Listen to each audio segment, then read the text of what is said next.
ladies, gentlemen, and everybody in between. Let's talk about a conservative worst nightmare. Immigrants who are also gay.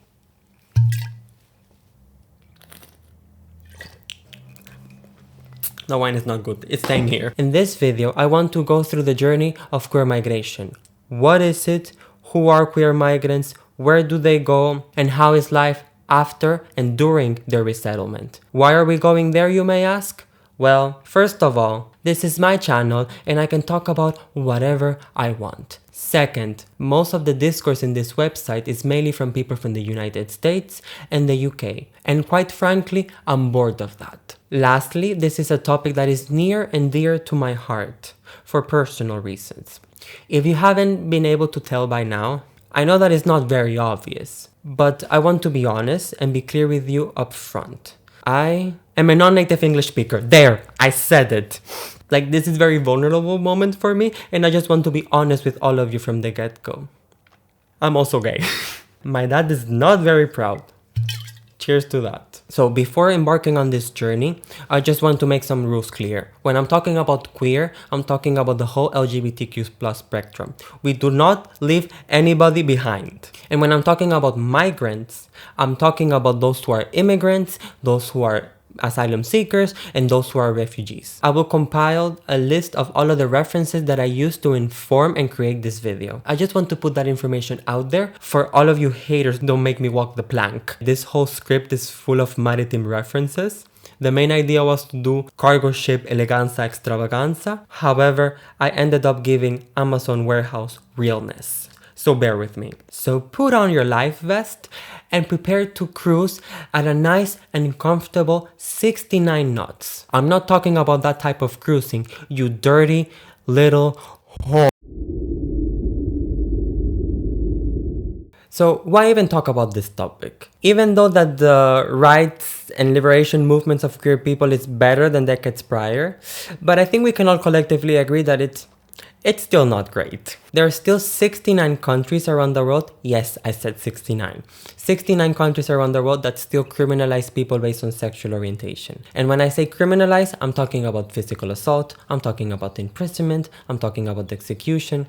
You know, homophobia starter pack. And note that I'm only talking about sexual orientation and sexual identity, particularly because that's all the data that we have. And even though that maybe you were not born in one of these 69 countries, probably you were born in a country or a nation that has some form of homophobia or transphobia, so you have experienced some type of violence and discrimination throughout your life. And this type of violence and discrimination is usually perpetrated by your family members, by your community members, or even by the police or authorities of your country. But this is too abstract. And let's go to specifics. So take a look at this map. This is a map compiled by ILGA World about the policies and laws criminalizing or protecting queer people around the world. And for an easy read on the map, the darker the red is gross human rights violations, and the darker the blue is where they stand the gays, and they probably have a franchise or RuPaul's Drag Race. By taking a quick look at this map, we can have a general idea of how are the queer rights in certain parts of the world and in certain countries. For example, let's take the US of A, where there's nothing bad going on right now, where people are actively protecting queer people at every state, and there's nobody trying whatsoever to undermine any of the legal rights of queer people around the world. Right? Fucking Tennessee. That's what happened when you marry your cousin. I'm bad. That's bad. But this example is just to illustrate that the policies and laws of one country may be reflecting one thing, but the day-to-day reality of queer people can say something completely different. Because what you see isn't always the truth. So let's go to Brazil. Brazil is practically a pioneer of queer rights, specifically in the Latin American region. Same-sex marriage is legal since 2013. Same-sex couples can adopt since 2010. And these protections are not only for the gays. Like trans people, they have been able to legally change their gender without surgery since 2018. And at the same time, they have many other type of protections against the discrimination and violence of trans people since 2019. Brazil is also the proud mother of Pablo Vittar and Anitta. So everything it's to the bang for the queer Brazilians, right? Well, not really. Brazil has been named consistently one of the most dangerous, or if not the most dangerous country to be queer. This is especially true for gender minorities, where, according to some statistics, on average, every 48 hours, one trans person is murdered in Brazil. It is hard to get concrete numbers, but some sources report that between January 28 and September 2021, at least 4,042 trans and gender diverse people were murdered. In 2022 alone, 131 trans people were murdered. Brazil is just an example of a country that experiences both constitutional protection for queer people, but at the same time, rampant homophobic and transphobic violence. And this is far from being an exceptional case. This is very common. And the type of transphobia and homophobia that not only translates to executions, imprisonment, and torture is not only what drives people to migrate, but also this type of discrimination on a daily basis forces queer people outside of their country of origin. Yeah, what's new? Laws and politicians homophobic. Meh. What was that?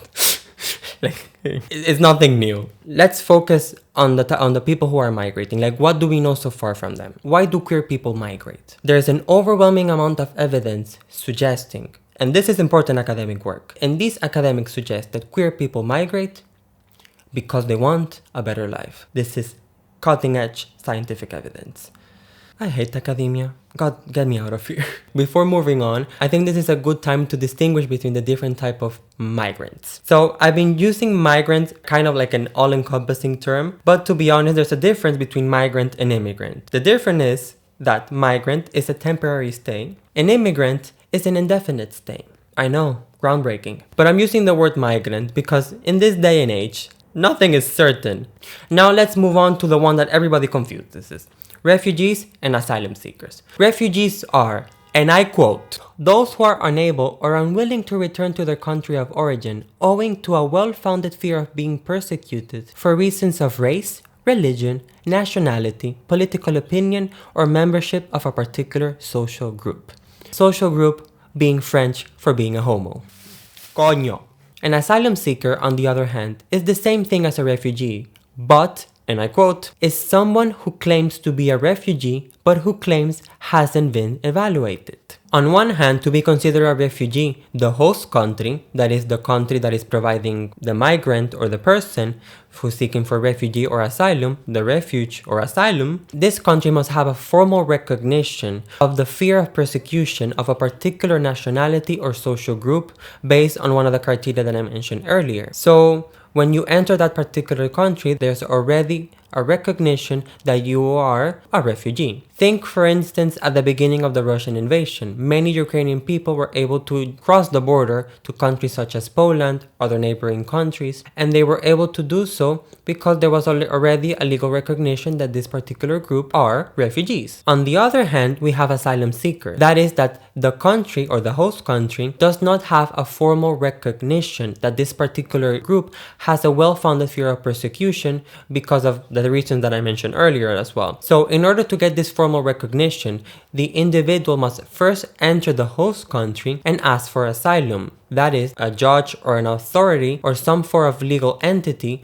must recognize if your story has a well-founded fear of persecution based on what you're told. For example, let's take the case of people from Haiti. When one of the earthquakes struck, not the one from 2010, the other one, the most recent one, many people left and fled and they went to the United States to seek for asylum. And their story was like, I can no longer be in my country because of a natural disaster. We could certainly party with the Haitians. And in conclusion, may I please remind you that it does not say RSVP on the Statue of Liberty. If it seems a little bit arbitrary, it's because it is. In reality, politics shapes who is an asylum seeker and who is a refugee, not fear of persecution. Now that that's out of the way, let's focus on the other group, immigrants or migrants. The main definition of an immigrant is a person who moves to another country, period. Immigrants are people who choose to move from one country to another, that is, to rejoin their family, to study, to work for better economic opportunities, among others. And yes, it is true, people who do this type of things, they are indeed immigrants. But, and it's a big but, I don't think there's much choice when people need to move from one country to another because of extreme poverty, natural disasters, hunger, I don't think there's much choice or much freedom at all. Because in reality, you're not making the choices, but the choices are being made for you. Now that that is clear, let's move on. Where do queer migrants go? Unfortunately, there's no comprehensive list of the countries where refugees and asylum seekers can apply on the basis of fear of persecution because of their sexual identity or gender identity. However, some countries have made it clear that they do accept refugees and asylum seekers on the basis of this fear of persecution. Here is a list of these countries, and pause it if you want to read all of the countries because I am not reading all of that. Let's move on. How many people apply for asylum on the basis of being queer? The numbers are clear. We have no fucking clue. That's the end of the video. I hope you like, comment, subscribe. On a more serious note, there are no official statistics. Some countries do keep track, some countries do not. In the EU, nobody's keeping track. In the UK, for instance, they do keep track. In the UK, there were 1,341 applications in 2020 alone. Interestingly, in 2021, there were only 415 applications. During my research, I do not know why this number decreased so much from one year to another, but I think it's safe to assume that this is Meghan Markle's fault. Concerns and conversations about how dark his skin might be when he's born. What? In the US, there were 3,899 asylum applications on the basis of being queer between 2012 and 2017, representing 3% of all asylum claims. You must be thinking, 3%? But that's nothing. Well, let me put things into perspective. In 2021, the UNHCR reported 27.1 million refugees and 4.6 million asylum seekers. But at the same time, conservative estimates indicate that at least 10% of the world population is some flavor of LGBTQ or plus. So we can estimate that 2.71 million refugees and 460,000 asylum seekers may be LGBTQ plus. So I think it is safe to assume there are many queer migrants out there, but because nobody's keeping track or nobody cares to keep track, we just don't have the exact number. Now that we know the whys, the how much, and the wheres of queer migration, let's focus on the who. Who is the prototypical queer migrant? The prototypical queer migrant is a young, gay, cis man. Basically, the core demographic of RuPaul's Drag Race. Let me try to do a tongue pop. I'm gonna get my gay card revoked.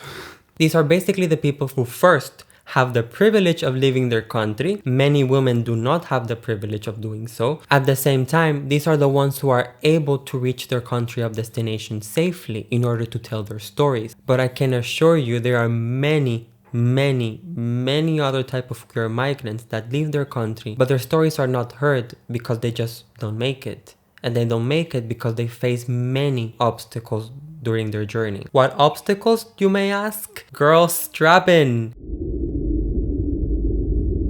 Let's get to the meat of the migration process. So let's recreate the prototypical journey of a queer migrant going through all of the stages of migration. This is based on peer-reviewed papers from academics interviewing many queer migrants from different parts of the world. Here we provide grounded facts. This is not Fox News. Allegedly. The only legal advice that I have learned from YouTube is that you need to say allegedly when you're being a cunt to somebody else. Anyways, take a look at this graph. This map was designed by me because academics have no sense of good taste or design. Migration is complicated, but it can basically be boiled down into 5 different phases. Pre-departure phase, travel phase, destination phase, interception, and return. Additionally, migration is not a linear process. Like for some, they have a clear starting point and a clear ending point, but for many, it can also be a convoluted mess or even an endless loop. Let's start at the beginning. Let's start at the pre-departure phase. The pre-departure phase encompasses everything since you were born in your country of origin to the moment of your migration. Many queer migrants report prolonged victimization and trauma prior to their migration journey. We're off to a great start, aren't we, ladies? Here we're talking about psychological abuse, physical assault, SA, but specifically we're talking about queer migrants report they were beaten, psychologically abused, and shunned by family members, harassed, blackmailed, victims of property crimes, physically assaulted, burned, detained, arrested, chased, followed, threatened, or attacked by mobs or gangs, forced to engage in heterosexual marriage, and forced to participate in mental health treatments or religious rituals to change their sexual orientation. Family members, community members, religious institutions, the authorities, police, etc. are usually the ones committing and perpetrating these violent acts. There are also some gender differences that I want to point out. Men are more likely to be physically assaulted in the streets. Women are likely to report to be threatened, to be SA'd, and to be raped. Trans people were more likely to report abuse from a very young age, but it escalates quickly to physical assault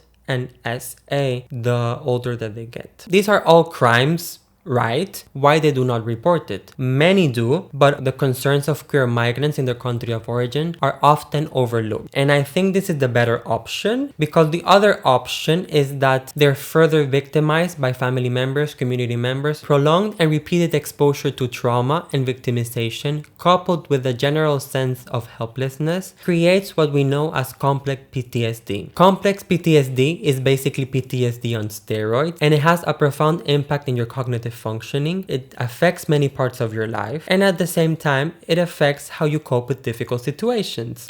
Speaking of which, the travel phase, it is exactly what it sounds like. It is the period of when the queer migrant leaves their country of origin and embarks on their migration journey. Travel phase can be as simple as taking a plane from one country to another, or as complicated as leaving your country, crossing by foot 12 other countries, crossing the Mediterranean, and then asking for asylum. Here, queer migrants are exposed to many of the well-documented difficulties experienced by many migrants during their migration process. That is, getting all of the paperwork together, leaving everything behind, dangerous voyages, sleeping in open fields, being exposed to communicable diseases, among others. At the same time, queer migrants are also more vulnerable, and they're exposed to further victimization and violence because of their queer identities. Plus, the added fear of being intercepted or deported. The interception phase is when authorities such as the police border patrol detain or apprehend queer migrants at any point of their journey. Information of what happens during this phase to many queer migrants, it's a bit hard to come by, but many queer migrants report while being detained to be physically assaulted, to be shunned, or to be SA'd, not only by border police, but by other refugees and asylum seekers who are also being detained. The return phase encompasses both the experiences of being deported or choosing willingly or unwillingly to return to your country of origin. But when you once again return to your country of origin, the migration process can start over again. Let's say that you're a queer migrant and you were blessed and highly favored to arrive to the point of destination.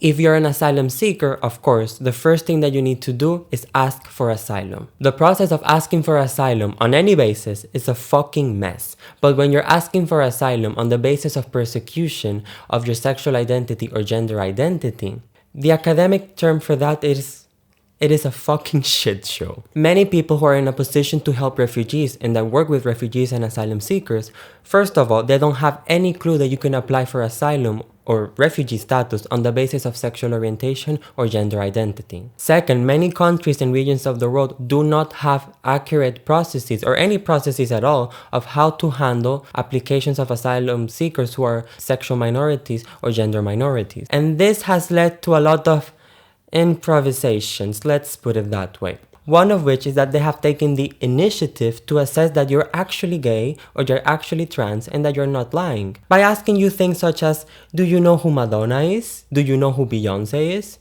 Because of course, these are very valid questions. Also, to provide documents assessing or confirming people's gayness. Many queer migrants have been forced to provide documents such as photos and video recordings of them engaging in romantic and sexual acts with partners they met on social media apps such as Grindr and Tinder. At the same time, many gay and trans people have been forced to kind of enact some stereotypes in order to be considered actually gay. Many trans people have been denied their refugee status or asylum seeker status because they didn't wholeheartedly express their desire to medically transition. On that note, many claims of bisexual asylum seekers have been denied because when bisexual people claim for asylum, many other claims are often dismissed because they are not really gay, because they can choose or they can have the opportunity to have straight relationships practically. Hence, they cannot prove that they're being persecuted for their sexual identity. After the asylum process is done and granted, which FYI is not guaranteed by any means, now queer migrants are able to rejoin society, join pride parades, slay, and get 3 houseplants, right? Well, Not really. That's not the case. Usually until the process is formalized, many queer migrants are gonna stay in detention centers. Many queer migrants report harassment and assault from other detainees. Trans migrants are particularly vulnerable to this type of situations. First of all, because they're very likely not to be placed in detention centers that align with their gender identity. So they're more likely to experience SA, rape from other detainees. At the same time, trans migrants are often denied trans-affirming medical care. They're often denied hormones. This leads to increased psychological distress and even unaliving. So not only do you have to navigate a new country and a new culture, you also have to better understand and relate to the people who live there. Many queer migrants will undergo many of the stressors and difficulties experienced by other migrants. That is, that they will have difficulties getting a stable employment, stable housing, stable education, access to public health, among others. And they're also likely to be discriminated against because they're immigrant or asylum seekers. The good thing is that queer migrants can count on people who share their ethnic and cultural background. At the end of the day, they went through the same experience. Well, no. Queer migrants are not only escaping homophobic countries and policies, they're escaping the people who enforce such homophobic policies. Many queer migrants report being discriminated against, being harassed, and also being excluded by family members, by religious communities, because of their queer identities, giving queer migrants the idea that they don't actually belong nowhere. However, we haven't talked about one important community, the gay community. Please welcome to the stage, the gays. So yeah, the LGBTQ plus community has been found to be a protective factor and help promote the integration of queer migrants. But, yeah, there's always a but. Haven't you learned by now? Many queer migrants have reported that they face many difficulties integrating to LGBTQ plus spaces. Not only because of the many years of internalized homo and transphobia they have experienced, but at the same time, they find it difficult because of cultural barriers, language barriers, and also racism. The gays being racist? Has a white gay jock ever been racist?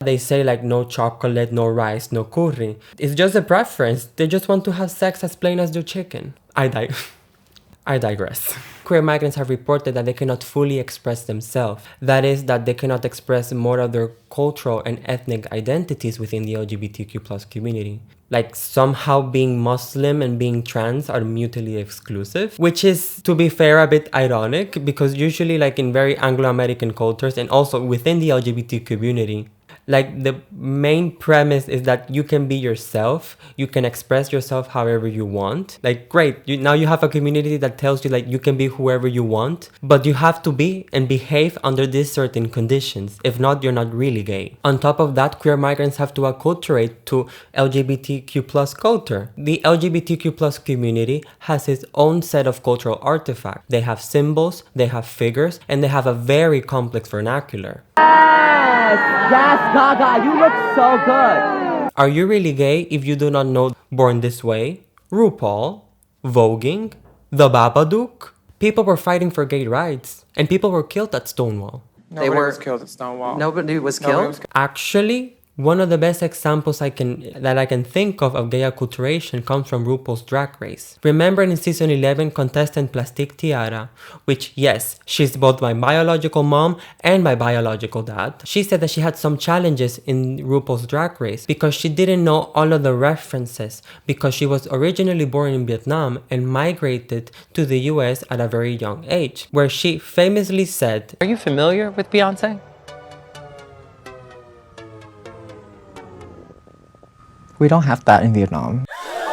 I know, gay panic. People didn't actually believe that a gay person or a person in general didn't know who Beyonce was. This is telling of the ways that many queer people who were born and raised in the US or in the UK think from the rest of the world. And no, Beyonce is not popular everywhere, and there are many other icons or gay icons in many parts of the world. Like, you're not less gay for not knowing this particular American icon. Beyonce, sweetie, I'm so sorry. I'm so sorry that an ugly ass bitch like this would even say that. Oh my God, are you insane? Beyonce? Many queer migrants report that they may feel initially uncomfortable with all of the things that have been normalized in the queer communities, such as kink culture, polyamory, poppers. And please do not get me wrong, there's nothing wrong with any of these things, and I support all of them. Poppers, not so much. But coming from a country that is very repressive, that is very homophobic to everything, everywhere, all at once can be a little bit daunting. To recap, when queer migrants arrive to their point of destination, not only they're suffering probably from complex PTSD, as well as many other stressors of their migration journey, they're navigating the double jeopardy of being discriminated against because they're an immigrant and being discriminated against because they're queer. And at the same time, they're trying to figure out if Shangela was robbed. Academics are still divided on that one. Now that we have covered what we know so far from queer migration, let's now move on to the favorite topic of all content creators: milking their traumas for likes and views. So like, comment, subscribe. Why the fuck did I choose YouTube? Like, I'm too ugly for Instagram and too old for TikTok. So it was this or OnlyFans. Look, I do not know what it is to be an asylum seeker or refugee. That is not my story to tell. I have come to understand that, to an extent, I am a queer immigrant. So this topic hits a little bit closer to home. So let's set the scene. The story starts over a decade ago when I didn't need so much sunscreen and retinol to look this cunt. I come from a small island in the Caribbean that is famous for its beautiful beaches, fried plantains, and homophobia. The Dominican fucking Republic. This stance of the Dominican Republic on the gays is that they do not stand the gays. Like, being queer is not illegal by any means, and sodomy is legal. Thank God. Oh my God.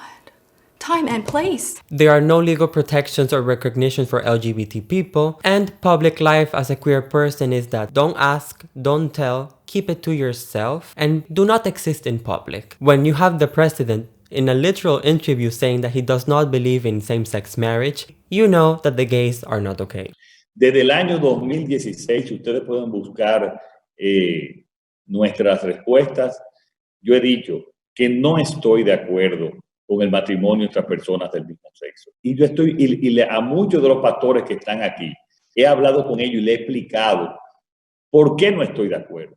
Y he sostenido por qué no estoy de acuerdo. Y es un asunto de principio. You also have machismo telling young boys that they should not learn how to cook and that they should not clean their assholes. And you also have Catholicism saying that if you're a man, you cannot be touched by another man. Unless he's a priest. That was bad.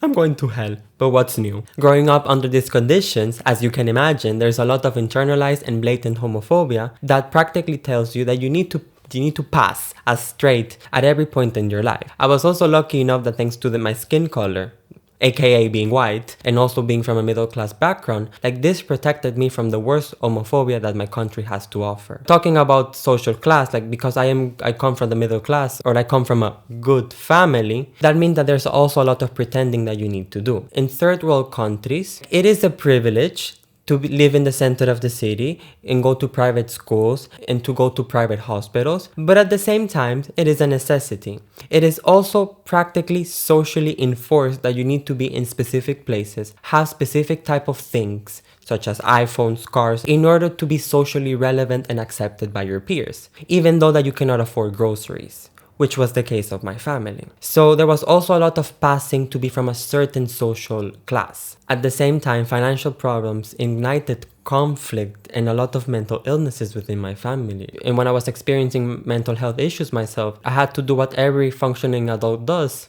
You push that shit right back inside. I was experiencing all of these things in a country that is ravaged by poverty, inequality, corruption, insecurity, but great music taste. So this was the background of my upbringing, and I am very, very aware that I was very lucky and very privileged. So I'm just painting a picture of the reason that kind of compelled me to immigrate. First, I had the realization that I wanted to immigrate when I was 15 years old. Like, I didn't want to live in a homophobic country. I wanted to be away from my family. Like, I love you, like, but no, like, far away is better. And at the same time, like, I wanted better economic opportunities because my country was financially struggling, and it still is. The idea that I had, if I applied myself in school, I had a better prospect to get a fully funded scholarship and study abroad. So that's what I did. So I was looking to study abroad in the US, and I applied to many universities. I got some scholarships, which was great, and I got into some of the programs that I was interested in. And even with an 80% scholarship in some universities, when I look at the price tag,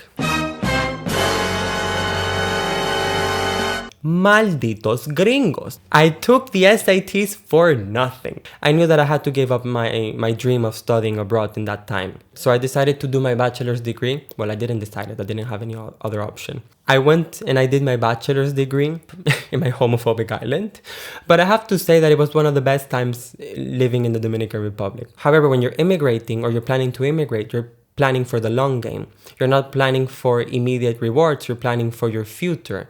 So after finishing my bachelor's degree, I said like, okay, now it's time. So I started to apply for fully funded scholarships, and I was able to find one of these master scholarships in the developed country of Portugal. Like, I didn't even consider of going there. It just happened. I cannot even describe the weight that I felt that was lifted from on top of my shoulders. Like, I felt that my quest of 5 years was almost done. And I say almost because then I realized that my journey was just beginning. After arriving to Portugal, I got a sense of living in a safe country, good quality of life, and most importantly, good public transportation. I am a whore for a good metro. I knew that I wanted to stay there long term. However, my master's program was only for 2 years. In order to stay in Portugal long term, you need to become a citizen. And citizenship takes about 5 years. I quickly returned to this headspace that if I wanted to stay, I needed to continue working and fighting such as I had previously done. The 2 years of my master's program, I spent it networking, working, getting things into the resume, learning the language, and many other things. I was also extremely stressed of getting high grades again, so it was like all over this fighting in order to stay in the country that I really wanted to be. So time was running out, my scholarship was finishing, my master program was finishing, and I did not have any documentation or any reason to continue being in Portugal. So I had to play it smart. So I thought my master's allowed me to develop networking opportunities within the university, so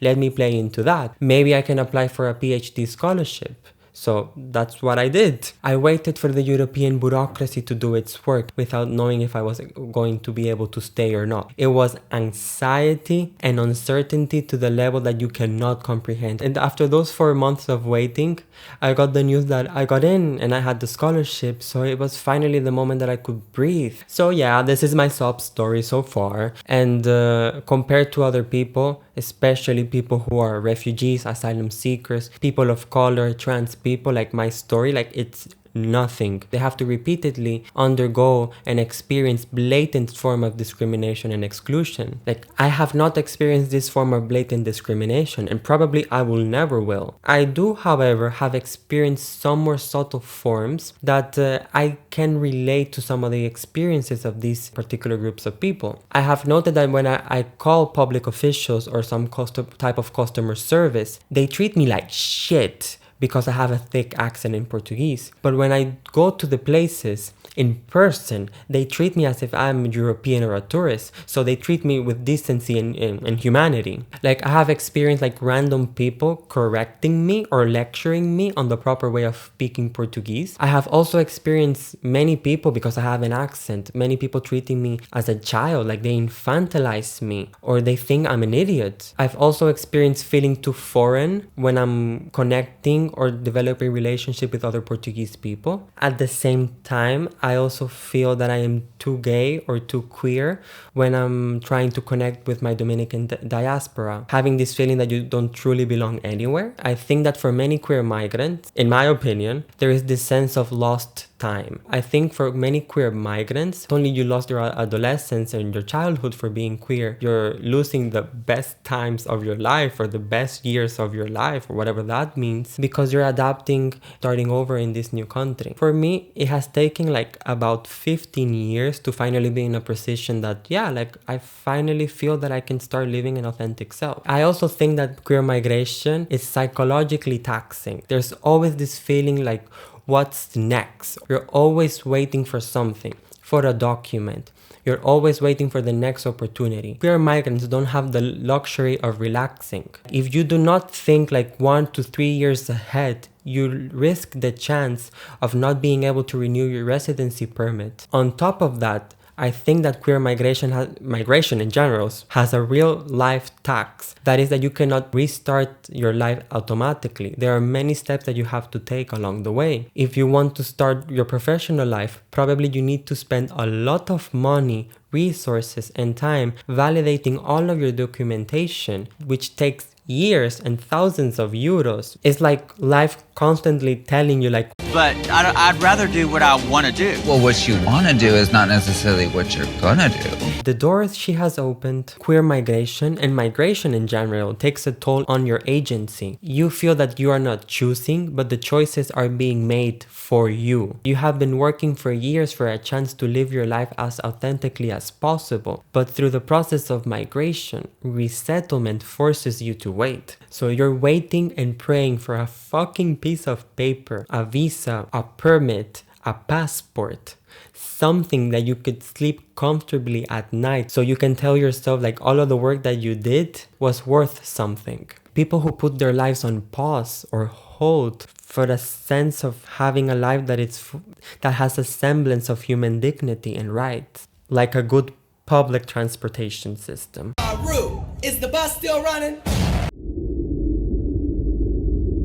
Queers are fleeing and fighting for their lives. What's new? Queer migration is a difficult and hard journey, but don't think I'm gonna leave you on a catastrophic note. Like, it is bad for many queer migrants, asylum seekers, and refugees out there, but there are things that can be demanded, worked for, and achieved in order to improve the conditions of queer migrants in different parts of the world. So, if we're going for the social-political context, like, first of all, there should be a demand for concrete statistics for the number of queer migrants out there, so people can ask for funding and resources to address their needs. We also need evidence-based guidelines on the best ways to manage the asylum cases of people who are asylum seekers and refugees on the basis of fear of persecution of their gender identity and sexual identity. Those who work in migration should be trained in LGBTQ+ issues, and those who work in LGBTQ+ issues should also be trained in migration and refugee issues. If you're a queer migrant in resettlement, one of the things that can help with with integration and just alleviating many of the stressors is building a social support network, like meeting and connecting other queer migrants, people that you can share your story again and can empathize with your story. At the same time, building a strong social support network of other people that can give you advice or that can help you throughout resettlement. And at the same time, something that can help is like having a sense of agency, of picking and choosing the things that you want to keep from your country of origin and culture, and the things that you want to acquire or not acquire from the host country. For example, keep the hijab and go to pride parades, or do not go to the mosque and do paupers. It's a free country. If somebody in your life is a queer migrant, something that can help is give advice when needed or when asked for. When I'm talking about advice, I'm saying things such as recommend them where to get groceries or recommended how to get a social security number. Do not underestimate the value of the small things, especially during the hard days. If you want to talk about mental health with them, remember that there's a lot of mental health stigma and lack of awareness of mental health issues in many parts of the world. Maybe you're gonna have to start talking mental health 101 before talking about trauma. Not everybody's gonna have the lingo and the vocabulary of a Gen Z TikToker. The same goes for privacy and confidentiality. If you recommend them to go to a therapist or to a lawyer, ensure them that they have to uphold certain levels of ethics, confidentiality, and privacy as a way to assure them that nobody's gonna deport them and that they are there to help. Offer to go with them when they go to the police or they go to get some paperwork done. Many do not trust authorities, and for good reason, so your help can be invaluable in those moments. When confronted with a queer migrant in your life, shut up and listen. Queer migrants are experts in their identities and needs. Don't try to tell them what they are or how they should behave, how they should express their queerness or ethnic backgrounds. Like, you wouldn't tell a captain how to sail their own boat, would you? When you're in the open sea and there's nothing to hang on to, the best way to maintain them afloat is to throw them a life vest. Help them out. If you try to do anything else or try to live their life, you're gonna make the things worse. And we don't want that. It is sink or slay. And we want all queer migrants to go on sliving. Sliving is basically slaying and living your best life into one word. Thank you for coming along. This was my first video ever. I hope you enjoy, and I hope to see you in the next one.